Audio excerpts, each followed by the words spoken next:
فرماتے ان عذاب ربک کان محذورا، تیرے رب کا جو عذاب ہے وہ ڈرنے کی چیز ہے، تیرے رب کا جو عذاب ہے وہ ڈرنے کی چیز ہے، یعنی اللہ کا جو عذاب ہے اس سے تو ڈرنا ہی چاہیے، وہ ناقابل برداشت ہے، ناقابل بیان ہے کہ اس کی تفصیل نہیں بتائی جا سکتی کہ وہ کتنا سخت ہے، کتنی پکڑ اللہ کی مضبوط ہے، اس کا بیان بھی اتنا اس حد تک ممکن نہیں۔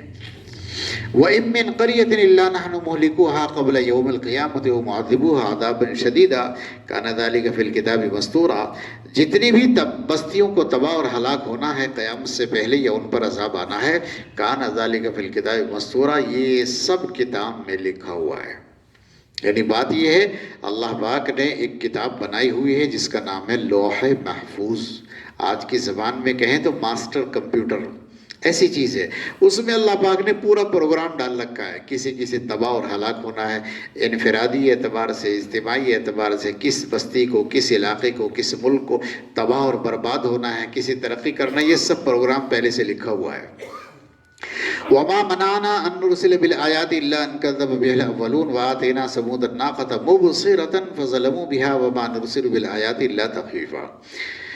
حضور اکرم صلی اللہ علیہ وسلم کے زمانے میں یہ کئی مرتبہ اس طرح کے مطالبات آپ سے ہوتے تھے، آپ سے یہ کہا جاتا تھا کہ آپ یہ کہتے ہیں کہ میں اللہ کا نبی ہوں، اللہ کا پیغمبر ہوں، تو ہم نے تو یہ قصے سن رکھے ہیں، ہمیں تو یہ پتا ہے کہ پہلے جو پیغمبر ہوتے تھے وہ پیغمبر پہلے والے ایسے تھے کہ اللہ تعالیٰ نے ہوائیں، جنات ان کے قبضے میں دے رکھے تھے۔ ہم نے تو سنا ہے کہ جو پہلے پیغمبر ہوتے تھے وہ تو مردوں کو زندہ کر دیتے تھے، ہم نے سنا ہے جو ہم سے پہلے پیغمبر ہوتے تھے وہ تو ایسے پیغمبر ہوتے تھے کہ اللہ تعالیٰ نے ان کو ایسی ایسی چیزیں عطا فرمائی تھی کہ جنات بھی ان کے پیچھے رہتے تھے اور انسان بھی، اور دریا بھی ان کے تابع ہوتے تھے، جیسے دریا کو کہہ دیا ویسے ہو جاتا تھا۔ تو اگر آپ کہتے ہیں کہ آپ نبی ہیں تو آپ بھی کوئی ایسا معجزہ دکھا دیجئے، آپ بھی کچھ لائیے تو ہم سمجھیں کہ آپ نبی اور پیغمبر ہیں۔ اللہ تعالیٰ نے فرمایا اس آیت میں ہم معجزے نہیں بھیج رہے ہیں، معجزے اس لیے نہیں بھیج رہے ہیں کہ ہمارا ایک رول ہے، ایک طریقہ ہے، ایک قاعدہ ہے۔ قاعدہ یہ ہے کہ ہم کہتے ہیں کہ لوگ ایمان لائیں، ایمان لائیں، ایمان لائیں، بہت اچھا ہے کہ وہ ایمان لائیں، لیکن اگر وہ ایمان نہیں لاتے تو ان کے حل پر انہیں چھوڑ دیں گے، تمہاری مرضی ہے، قیامت کے دن حساب لے لیں گے۔ اور اگر لوگ مطالبہ کریں کہ نہیں صاحب ہماری مرضی کے حساب سے آپ فلاں چیز دکھائیں، فلاں کام کریں، تو ہم کر دیں گے، کوئی مشکل کام تو ہے نہیں۔ لیکن اگر مطالبہ ہم نے پورا کر دیا اور اس کے بعد نہیں مانے تو پھر عذاب آنا ہی آنا ہے، پھر یہ پکا ہے، طے کر لو، سوچ لو۔ رسول اللہ صلی اللہ علیہ وسلم نے یہ فرمایا ہے کہ مجھے اللہ تعالیٰ کی طرف سے یہ اختیار دیا گیا تھا کہ آپ کے قوم کے لوگ، آپ کے شہر کے مکے والے لوگ، جو جاہل قسم کے لوگ آپ سے مطالبے کرتے ہیں کہ صاحب آپ بھی مردوں کو زندہ کر دیجئے، آپ بھی چیزوں کو تابع بنا کر دکھا دیجئے، یہ جو لوگ کہتے ہیں آپ سوچ لیجئے، آپ جیسا کہیں گے ہم تو ایسا ہی کر دیں گے۔ اگر یہ معجزہ مانگیں گے پورا کر دیں گے ہم، اور اگر یہ معجزہ نہیں مانگتے تو پھر ہم ان کو ان کے حال پر چھوڑ دیں گے۔ اگر انہوں نے معجزہ مانگا اور بات نہیں مانی، ایمان نہیں لائے، تو پورے مکے کو ختم کر دیں گے ہم۔ مکے والوں نے کہا تھا آپ نبی ہیں، پیغمبر ہیں، تو ہم یہ چاہتے ہیں کہ صفا مروہ جو دو پہاڑ ہیں، بس صفا پہاڑ کو سونے کا بنا دو، سونے کا بن جائے گا، ہم بھی مان لیں گے آپ نبی ہیں۔ تو حضور صلی اللہ علیہ وسلم نے فرمایا مجھے اختیار دیا گیا اللہ کی طرف سے اس بات کا کہ آپ چاہیں تو ہم سونے کا بنا دیں گے پہاڑ کو، لیکن اگر یہ ایمان نہیں لائے تو پھر بخشیں گے نہیں، ہم سب کو ختم کر دیں گے، اور اگر آپ چاہیں کہ یہ زندہ رہیں تو بس پھر ہم کسی مطالبے کو پورا نہیں کرتے۔ تو نبی کریم صلی اللہ علیہ وسلم نے فرمایا میں نے اللہ کی بارگاہ میں عرض کیا اللہ مجھے کوئی مطالبہ نہیں چاہیے، بس میں تو چاہتا ہوں یہ زندہ رہیں، یہ مرے نہیں۔ اس لیے اللہ فرماتے ہمیں ان چیزوں نے روکا ہوا ہے کہ پہلے لوگوں نے بھی مطالبے کیے اور پھر ہم نے معجزے دکھائے اور انہوں نے جھٹلا دیا۔ وَآتَيْنَا ثَمُودَ النَّاقَةَ مُبْصِرَةً فَظَلَمُوا بِهَا، یاد کرو قوم سمود کو کہ انہوں نے ایک اونٹنی مانگی تھی۔ قوم سمود نے حضرت صالح علیہ السلام سے کہا تھا کہ اگر آپ پیغمبر ہیں اللہ کے تو ہم یہ چاہتے ہیں کہ سامنے ایک پہاڑ ہے، پتھر کا پہاڑ ہے، آپ اس پہاڑ کے اندر سے اچانک اونٹنی باہر نکالیں، اور شرط ہے کہ اونٹنی نکلے اور اونٹنی کی عمر ہو جوان، اور اونٹنی ایسی ہو کہ اس کے پیٹ میں بچہ ہو، باہر آتے ہی بچہ دے دے، ایسی اونٹنی نکالو۔ یعنی ایک تو اونٹنی نکالنے کا مطالبہ کیا، اوپر سے اونٹنی ایسی ہو جو جوان ہو، حاملہ ہو، بچے والی ہو، آتے ہی بچہ دے دے، ایسی اونٹنی نکالو۔ حضرت صالح علیہ السلام نے کہا دیکھ لو، سوچ لو، میں کہہ دوں گا اور ہو بھی جائے گا، لیکن اگر تم ایمان نہیں لائے تو پھر اللہ کا عذاب آنا ہے۔ لوگوں نے کہا جی ہم ایمان لے آئیں گے، آپ نکالو تو صحیح۔ چنانچہ حضرت صالح علیہ السلام نے اللہ کی بارگاہ میں ہاتھ اٹھا کر دعا کی، اللہ تعالیٰ نے فرمایا ٹھیک ہے دیکھو، بس پہاڑ پھٹا اور اس کے اندر سے اونٹنی نکلی ہوئی باہر چلی آ رہی تھی، لمبی چوڑی خوبصورت ایسی اونٹنی باہر نکلی، پیٹ بڑا ہو رہا ہے، اور باہر آنے کے بعد اس نے بچہ دے دیا، اور اس کے بعد وہ اونٹنی وہیں رہنے سہنے لگی۔ اس کی خوراک بہت زیادہ تھی، پانی بہت زیادہ پیتی تھی، اور چرتی بہت زیادہ تھی۔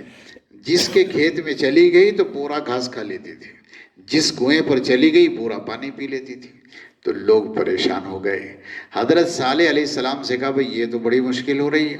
پھر انہیں کہا کہ اچھا ایسا کیا کرو، ایک دن تم پی لیا کرو، پانی نکال لیا کرو کنویں میں سے، ایک دن اونٹنی پی لیا کرے گی، ایسا کر لیا کرو۔ یہ شروع ہو گیا۔ بعد میں کچھ جاہل قسم کے لوگوں نے آخر ایک دن موقع نکال کر اس کی ٹانگیں کاٹ دی، انہوں نے کہ بھئی اسے ختم کرو قصے کو، کون چکر میں رہ گئے اس کے۔ قرآن کا اس کی تفسیر آگے آ رہی ہے، بہت تفصیل سے آپ کو بتائیں گے۔ ابھی بتانا یہ ہے کہ حضرت صالح علیہ السلام کی قوم سمود نے یہ مطالبہ کیا تھا، اللہ نے اسے پورا کر دیا، آخر ایمان نہیں لائے۔ ایمان نہیں لائے تو پھر 3 دن کی مہلت دی گئی، اور اللہ تعالیٰ نے ان پہ ایسا عذاب اتارا کہ ان کو ختم کر دیا۔ فرمایا اللہ پاک نے مبصرتن، یہ اونٹنی کا آنا عبرت کی چیز تھی۔ اللہ تعالیٰ جو معجزے دکھاتے ہیں وہ تماشا کرنے کے لیے نہیں دکھاتے، وہ معجزے اس لیے دکھاتے ہیں کہ ایک نبی کے ہاتھ پر جو کچھ ہو رہا ہے اچانک اسے دیکھ کر عبرت حاصل کرو کہ وہ پروردگار جس کا یہ پیغمبر بن کر آیا ہے وہ کتنا طاقتور ہے، ایسی ایسی چیزیں تمہیں کر کے دکھا رہا ہے۔ تو یہ تو عبرت کی چیزیں تھی، نصیحت کی چیزیں تھی یہ، اور تم اسے تماشا سمجھ رہے ہو۔ تو جنہوں نے تماشا سمجھا اللہ نے انہیں غارت کر دیا، اور جنہوں نے تماشا نہیں سمجھا اللہ تعالیٰ نے انہیں عزت عطا فرما دی۔ چنانچہ حضرت موسیٰ علیہ السلام کو چونکہ اللہ نے ایسا معجزہ عطا فرمایا تھا کہ وہ اپنی لاٹھی کو زمین پر ڈالتے تھے اللہ کے حکم سے، وہ اژدہا بن جاتا تھا، ثعبان مبین، بہت بڑا اژدہا بن جاتا تھا۔ تو ایک مرتبہ جب فرعون نے مقابلہ کروایا، بہت سارے جادوگر بلائے، تو فرعون کے جادوگر جب میدان میں اترے اور حضرت موسیٰ علیہ السلام بھی اترے، تو جادوگروں نے حضرت موسیٰ علیہ السلام سے کہا پہلے آپ اپنا جادو شروع کریں یا ہم اپنا جادو شروع کریں؟ تو حضرت موسیٰ علیہ السلام تو اکیلے تنہا آدمی ڈنڈا لیے کھڑے تھے، اور وہ ساری پبلک بھری کھڑی تھی اپنے جادوؤں کے ساتھ میں، اور لاکھوں لوگ تھے جو تماشا دیکھنے کے لیے آئے تھے، چاروں طرف سے دیکھ رہے تھے بھئی دیکھو آج کیا ہوگا، کیونکہ پورے ملک سے اس نے جادوگروں کو، تجربے کار ماہر قسم کے جادوگروں کو بلایا تھا۔ تو حضرت موسیٰ علیہ السلام نے کہا بھئی پہلے تمہیں شروع کر لو۔ تو حضرت موسیٰ علیہ السلام کے کہنے کے بعد انہوں نے شروع کیا، اور اس طرح سے شروع کیا کہ پورے میدان میں رسیاں پھیلا دی، ان رسیوں پر کچھ ایسا جادو کیا انہوں نے، نظر بندی کچھ ایسی کی، وہ رسیاں سانپ بن گئی۔ اتنے سارے سانپ میدان میں دوڑ رہے تھے کہ لوگ گھبرا گئے بھئی یہ کیا آفت آ گئی، اتنے سارے سانپ تھے۔ حضرت موسیٰ علیہ السلام کو ایسے وقت میں حکم فرمایا اللہ تعالیٰ نے آپ بھی ڈال دو اپنا، بس آپ نے لاٹھی زمین پر پھینکی، وہ اژدہا بن گیا اتنا بڑا کہ ایک لقمے میں سارے سانپوں کو چٹ کر گیا، قصہ ختم ہو گیا۔ اللہ تعالیٰ نے حضرت موسیٰ علیہ السلام کے اس معجزے کو ان جادوگروں کے لیے عبرت بنا دیا، ایسا عبرت بنایا کہ وہ جادوگر آپس میں کہنے لگے بھائی چپ ہو جاؤ، یہ آدمی اصلی ہے، یہ نقلی نہیں ہے، جادوگر نہیں ہماری طرح، یہ اوریجنل آدمی ہے، یہ واقعی اللہ کا پیغمبر ہے۔ کیونکہ ہم سے بڑا جادوگر کون، سارے کے سارے جادوگر کھڑے یہاں، لیکن ہمارا صاحب کا جادو ختم کر دیا اس آدمی نے، یہ جادوگر نہیں ہے، یہ تو واقعی اللہ کی مدد کے ساتھ آیا ہے۔ بس سارے جادوگروں نے کہا جی ہم تو آپ پر ایمان لے آئے، ہمیں تو کلمہ پڑھا دو آپ، سارے ایمان لے آئے۔ فرعون نے دیکھا یہ کیا ہوا، بڑا غصہ ہوا، کہنے لگا یا تو یہ انکار کر دو ورنہ تو میں تمہیں ہاتھ پیر کٹوا دوں گا تمہارے۔ انہوں نے کہا جو تجھے کرنا ہے وہ تو کر لے، ہم تو ایمان لا چکے، اب تو ہم اللہ ہی کے اوپر جان دیں گے۔ چنانچہ وہ ایمان لائے اور انہوں نے کمال کیا، اور یہ تفسیر پیچھے گزر گئی ہے 90 پارے کے اندر۔ اس وقت بتانا یہ ہے کہ اللہ کے جو معجزے آتے ہیں وہ معجزے اس لیے آتے ہیں تاکہ ان سے عبرت حاصل کی جائے۔ اب حضور اکرم صلی اللہ علیہ وسلم آخری نبی تھے، آ کر چلے گئے، اب تو کوئی معجزہ نہیں آئے گا، اب تو معجزہ قرآن کریم ہے۔ یہ معجزہ ہے کہ اگر قرآن کریم کو کوئی سمجھ کر پڑھتا ہے تو دلوں کا حال بدل دیتا ہے یہ کلام۔ جب ایسے قرآن کو سمجھ کر پڑھتا ہے تو دلوں کا حال بدل دیتا ہے۔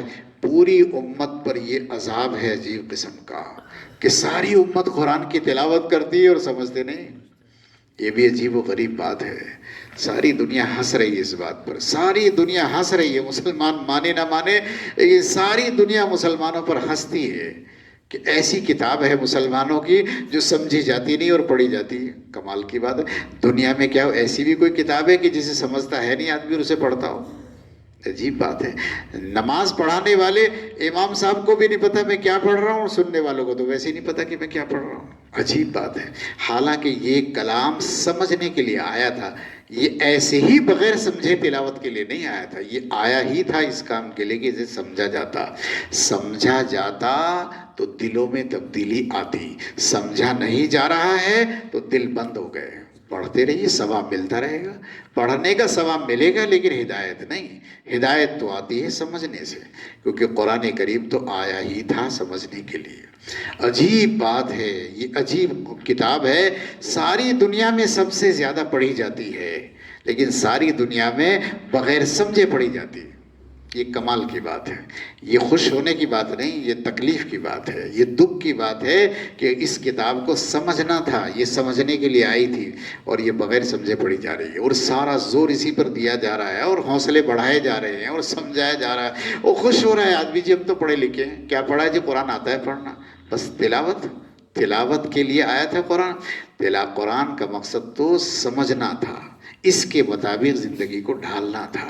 یہ جو قرآن کریم تفسیر کے ذریعے سے سنا اور پڑھا جا رہا ہے، آپ کی خوش قسمتی ہے، موقع مل گیا، ورنہ دنیا میں کئی نظام نہیں ہے۔ جہاں تفسیر قرآن کریم کے نظام عام ہیں وہ ٹھیک ہے، لیکن عام ماحول کہاں ہے قرآن سننے سمجھنے کا؟ کہیں بھی نہیں۔ ہاں اس کا رواج ہے کہ مسجد میں بچے جاتے ہیں ناظریں پڑھ لیتے ہیں، مسجد میں بچے جاتے ہیں ناظریں پڑھ لیتے ہیں، زندگی بھر آدمی کچھ پڑھتا ہے تو ناظرہ پڑھ لیتا ہے، لیکن سمجھ کر پڑھنے، سمجھ کر سننے، سمجھ کر سمجھانے کا نظام تو مسلمانوں کے نظام زندگی میں کہیں شامل نہیں ہے۔ مدرسے جو 4-6 لوگوں کو پڑھا رہے ہیں وہ خود پڑھ رہے ہیں، خود سمجھ رہے ہیں، باقی کسی کو نہیں پتہ ہے۔ اللہ تعالیٰ فرماتے ہیں کہ ہم نے یہ اس لیے بھیجے تھے تاکہ لوگ ان سے عبرت حاصل کرتے۔ یہ قرآن بھی اللہ کا معجزہ ہے، یہ بھی سمجھنے کے لیے آیا تھا۔ اللہ تعالیٰ فرماتے ہیں وَإِذْ قُلْنَا لَكَ إِنَّ رَبَّكَ أَحَاطَ بِالنَّاسِ، ہم نے آپ کو بتا دیا تھا کہ ہم لوگوں کا احاطہ کر رہے ہیں۔ احاطہ کرنے کا مطلب ہے لوگوں کو چاروں طرف سے گھیر رہے ہیں، کا معنی یہ لوگوں کے اوپر ایک مسئلہ ڈالنے والے ہیں۔ کیا مسئلہ ہے؟ فرمایا وَمَا جَعَلْنَا الرُّؤْيَا الَّتِي أَرَيْنَاكَ إِلَّا فِتْنَةً لِلنَّاسِ وَالشَّجَرَةَ الْمَلْعُونَةَ فِي الْقُرْآنِ، کہ ہم نے آپ کو معراج میں جو کچھ دکھایا تھا وہ اس لیے دکھایا تھا تاکہ لوگوں کے لیے آزمائش ہو جائے۔ نبی کریم صلی اللہ علیہ وسلم کا ایک معجزہ یہ بھی ہے کہ ان کو معراج میں اللہ تعالیٰ نے آسمان پر بلایا تھا۔ اب وہ راتوں رات گئے، راتوں رات آ گئے، صبح آ کر لوگوں کو بتایا بھئی میں رات کو یہاں سے ملک شام گیا تھا، وہاں سے پھر آسمان پر گیا تھا، پھر اسی طرح سے واپس آ گیا ہوں۔ تو کتنے سارے لوگوں نے تو مان لیا صبح کو، کچھ لوگ ایسے بھی نکل کر آئے جنہوں نے کہا بھئی محمد نے تو جھوٹ بھی بولنا شروع کر دیا۔ اب ایسا کہاں ہوتا ہے کہ راتوں رات جائے، ملک شام 1 مہینے کا سفر ہے اور پھر آسمان پر چلا جائے اور راتوں رات ہو کر آ جائے، ایسا کیسے ہو سکتا ہے؟ تو لوگوں نے منع کر دیا، مرتد ہو گئے، اسلام سے پھر گئے، کچھ ایسے بھی لوگ تھے۔ تو اللہ تعالیٰ فرماتے ہیں ہم نے اس واقعے کو، اس معجزوں کو لوگوں کے لیے ذریعہ بنایا تھا اس بات کا کہ ان کا ایمان جانچا جائے، پرکھا جائے، آزمایا جائے، انہیں دیکھا جائے کہ وہ کیا سمجھتے ہیں۔ اللہ نے آگے فرمایا وَالشَّجَرَةَ الْمَلْعُونَةَ فِي الْقُرْآنِ، اور ایسا درخت جس پر لعنت کی گئی ہے وہ بھی قرآن میں لکھا ہے، یعنی وہ بھی ایک عجیب و غریب چیز ہے۔ اس درخت کا نام ہے زقوم۔ اللہ تعالیٰ قرآن کریم میں فرماتے ہیں ان شجرۃ الزقوم طعام الاسیم، اللہ تعالیٰ گنہگاروں کو جو دوزخ میں چلے جائیں گے ان کو وہاں زقوم کا درخت کھلائے گا۔ جو لوگ دوزخ میں چلے جائیں گے، جو گنہگار لوگ دوزخ میں چلے جائیں گے، دوزخ میں جانے والے لوگوں کی خوراک، ان کی غذا زقوم کا درخت ہوگا۔ اب جب اللہ تعالیٰ نے قرآن میں یہ بات کہی تو لوگ ہنسنے لگے۔ حضور صلی اللہ علیہ وسلم کے زمانے میں وہ اس لیے ہنسنے لگے کہ بھئی عجیب بات ہے، محمد دیکھو کیا کہہ رہے ہیں کہ وہاں دوزخ میں جہاں آگ ہی آگ جل رہی ہے، تو آگ میں بھی کوئی درخت ہوتا ہے بھلا؟ آگ میں کوئی درخت ہوگا تو وہ تو ویسے ہی جل جائے گا۔ آگ میں کوئی درخت ہوگا تو وہ تو ویسے ہی جل جائے گا۔ تو یہ کہہ رہے ہیں کہ آگ میں جو درخت ہوگا زقوم، ہم وہ گنہگاروں کو اور دوزخی لوگوں کو کھلائیں گے وہاں۔ اللہ تعالیٰ فرماتے ہیں تو آگ میں بھی کہیں درخت ہوتے ہیں؟ تو لوگوں نے ہنسا۔